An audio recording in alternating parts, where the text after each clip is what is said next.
What's up, everyone? It's me, Toyce, with another episode of #IMO, and today we have a lot to cover, from Cardi B and Nicki Minaj to Serena Williams to this Botham jean incident where a man was killed in his apartment, and the Democratic primary here in New York is happening tomorrow, so it is a lot to cover. Let's get started.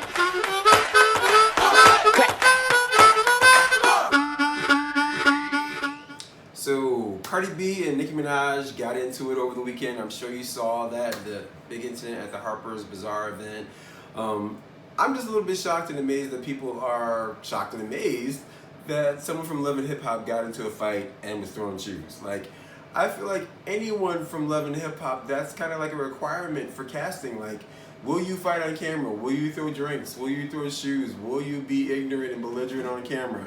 That is a requirement, and that is where she comes from. And Cardi B has made no kind of false pretenses, about who she is and where she's from and how she behaves. That's one of the things that people love about her. So, I think it's a little bit crazy that people are shocked and amazed that, she, behaved as Cardi B would behave in this situation. At the same time, I do feel like it was dumb and it was a stupid move, because I feel like she was the Cinderella story. She was winning at everything. Her album was outselling everybody's albums. She just had her baby. Like, she is the darling of everyone. Everyone loves Cardi B. And, she had distanced herself so far from being the stripper that she was in Super Bowl commercials for Alexa, right? You know what I mean? So, like, I feel like she was in this place where she can get endorsements, she can do this, she can do that, and then she's out here acting like a numbskull, wilding out, throwing shoes with a big knot on her forehead now. Like, who's gonna want her to represent a brand with a big old knot on her head, or knowing that she could have the potential of doing something like that when she is the spokesperson for their brand? Like, she just shot herself in the foot. That's my personal opinion. I feel like she just kind of lost herself millions of dollars that could potentially have been, made if she was able to keep herself clean and behave and not act a fool trying to throw shoes. But speaking of behavior, I know you guys have also seen the tennis match with Serena Williams, where she got into it with the ref, where he can accuse her coach of cheating because he gave her a thumbs up or something like that. First of all, I feel like that ref had it in for her. Like, why are you watching so hard? How did you see the coach? How do you know that she saw the coach? I just feel like it's so ridiculous. And then when she got upset about it, saying like, look, I'm not cheating, this is ridiculous, I don't understand why you think I'm cheating, and broke her racket, like, he fined her, like, he took away her point, and all this extra. And meanwhile, men in tennis do this type of thing on a regular basis. McEnroe used to do that on like crazy, like cussing and swearing and using all kinds of language and breaking rackets and just wilding out, and never faced these repercussions. So it's a little bit sexist. Also, when you factor in that they disallowed her from wearing her cat suits, her signature cat suits, it's just really outdated and sexist tennis, as a whole, to me. I just feel like it's, they need to kind of get up with the times and stop being so sexist and treat everybody the same. That's just my 2 cents. I think it's really messed up. The other thing that's really big in the news that I kind of wanted to touch on was the Botham jean incident, where a female police officer walked into the wrong apartment and shot the man, Botham Jean, in his own home. But the things that she said, how she described what happened, just don't add up. She said that she went to go use her key fob to unlock the door was ajar. I've seen several videos when people in that building that all say that those doors do not remain open. Those doors automatically close.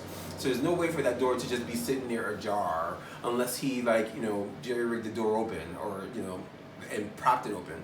And then none of the reports say that it was propped open. It just says that it was just sitting there ajar when the doors are not made that way.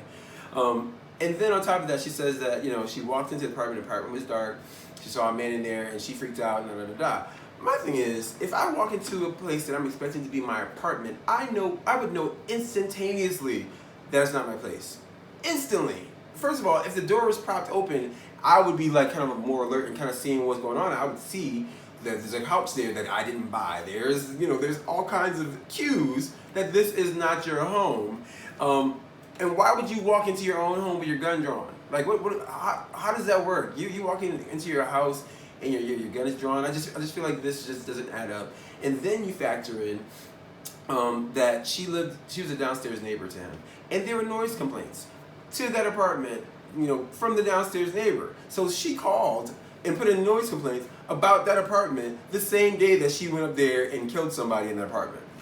That just doesn't add up. And then there's witnesses who say that they heard a woman saying, "Let me in," trying to get into the place. Like a woman trying to be let into an apartment. So her saying the door was open and she just walked in and then saw the guy and shot. This does not add up when there are witnesses that say that they heard a woman's voice, loud voice, saying, "Let me in," and then they hear his voice saying, "Oh my God, why did you do that?" So this woman, a police officer, in my opinion, went upstairs because he was being loud. She thought she was going to go up there and be bad with her gun.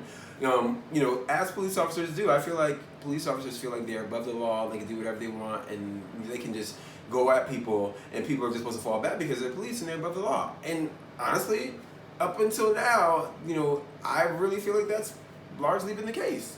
They can do whatever the heck they want, and unless it's like blatantly illegal and crazy, and unless it's against someone who doesn't happen to be a person of color, they can get away with it. So I feel like this woman acted up, wild out against her upstairs neighbor, and is relying on the police force to make it all better again. So I'm hoping that they recognize the BS and they don't cover for her, and that she pays, and that Botham Jean gets the justice that he deserves. The final thing I wanted to kind of touch on today.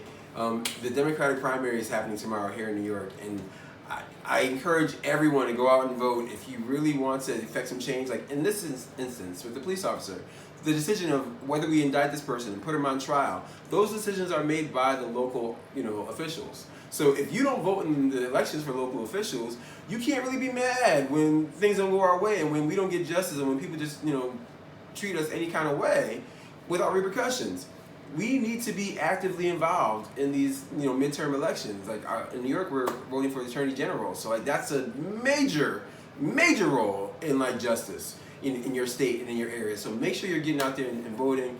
We're also voting for the governor. So there's Andrew Cuomo, who's our current governor, and Cynthia Nixon from Sex and the City that's running against him. Personally, I absolutely love Cynthia Nixon. I agree with everything she says. But at the same time, I don't know if it's going to be that easy for her. I don't think it's going to be tough. It's an uphill climb for her because Andrew Cuomo, while he is a bully, he's effective. He gets things done. He, has a track record of accomplishments and things, everything from LGBT marriage to the strongest gun laws. There's so much that he's done while he has been in office. It may not be as liberal and it may not be everything that the liberals want, but he has specific things he can point to and say, I did this, I did this, I did this, I did this. I got these accomplished.